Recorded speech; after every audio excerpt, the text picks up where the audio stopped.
I'm going to deal with the exam question where the chap was trying to answer the conversion from denary to hexadecimal.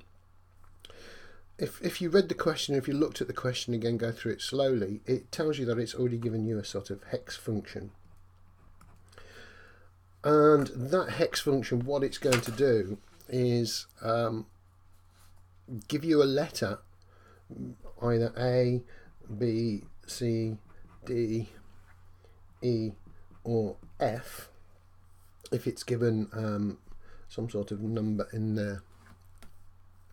Because when we divide or when we try to find a hexadecimal number, so let's say we've got any number between 0 and 255, we could have any hexadecimal value, which is going to be 00 to FF. And if you want to think about how we represented those in web pages, that there'd be a little hash in front of them. But there's always two parts.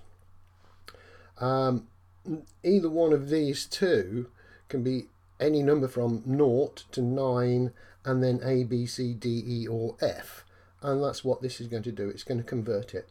So if we divide a number, let's say 160, and we do a division by 16, and that's an integer division, we get the answer 10, remainder 0. And because this is 10, we can't just write that into our result. We can't do 10 remainder 0. That would look like 100. We have to convert it to a letter, and the letter it would convert to would be A.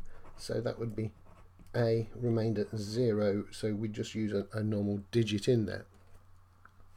So that's what that hex function does, is returns an A to F if the value we give it is 10 or more. So if it's 10, 11, 12, 13, 14 or 15, it's going to give us a letter.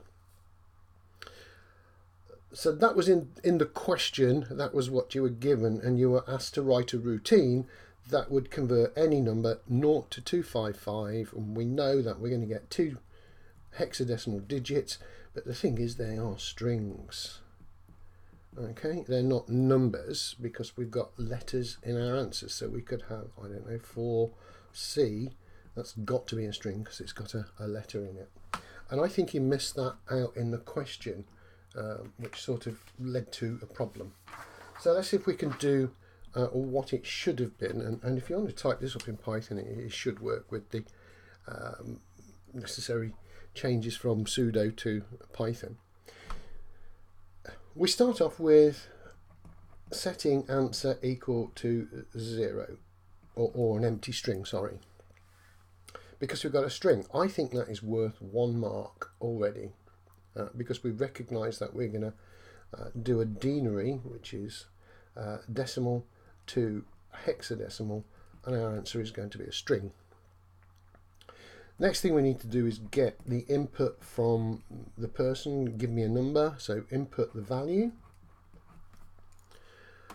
I don't know, that could be worth a mark. Probably the moderator's been told that there's certain things to look for, and if you recognise it's a string, if you get the value from the user, then we're good to go. I think this whole thing next is worth 1 mark. We will have the number itself. When I did the 160 divided by 16, really I was doing it twice, 116 and find the remainder from dividing by 16. This is what's going to happen each and every time I try to perform a division. It was the same as the binary one. We find the remainder after we've divided by 16. And the way we're going to do it in an algorithm is to do the division twice. Do an integer division to find the number itself, then do a modulus to find the remainder.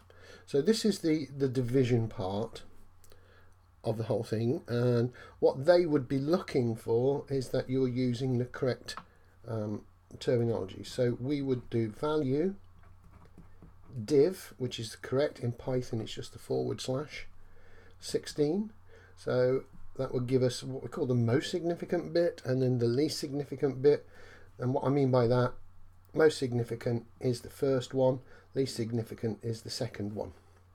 It's not as, most significant means it's the bigger number, least significant means it's the smaller number. So here's our remainder. We're doing the same thing, value mod 16. So that has found the two bits that we're interested in, the number itself, the most significant bit, and the remainder, the least significant bit. So all I've got to do now is check if any of these two are more than 10. I need to convert them to a letter. So that would be if n is greater or equal to 10, then it's just going to be answer equals, there's my function call with the value n, and what will come back is a letter between A and F. If it wasn't greater than 10, then it's going to give me a digit 0 to 9, but I need to convert that into a string. And that again is where I think he didn't cover that in the question. Remember, I've got the string up here, string down here. It's quite important. So I think they're worth marks. So let's move on and just deal with the remainder part.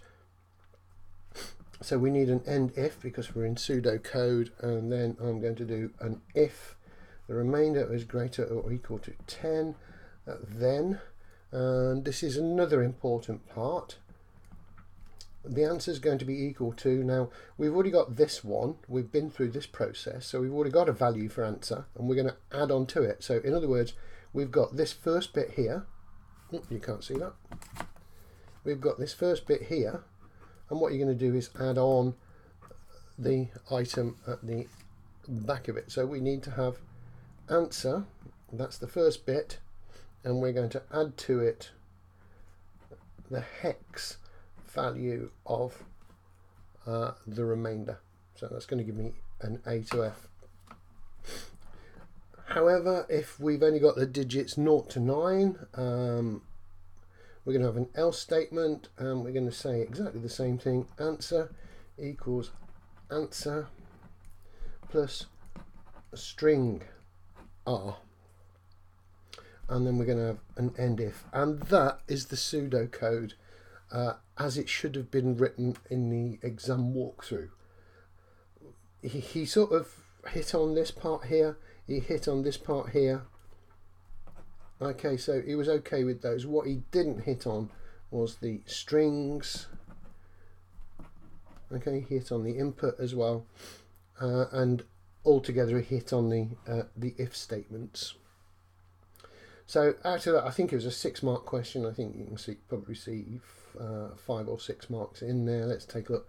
1, 2, 3, 4, 5, 6. So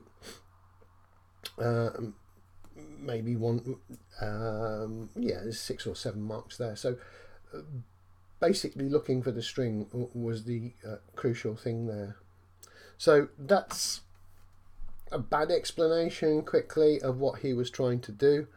I can appreciate where he went to. He got a limited space, but he did miss marks.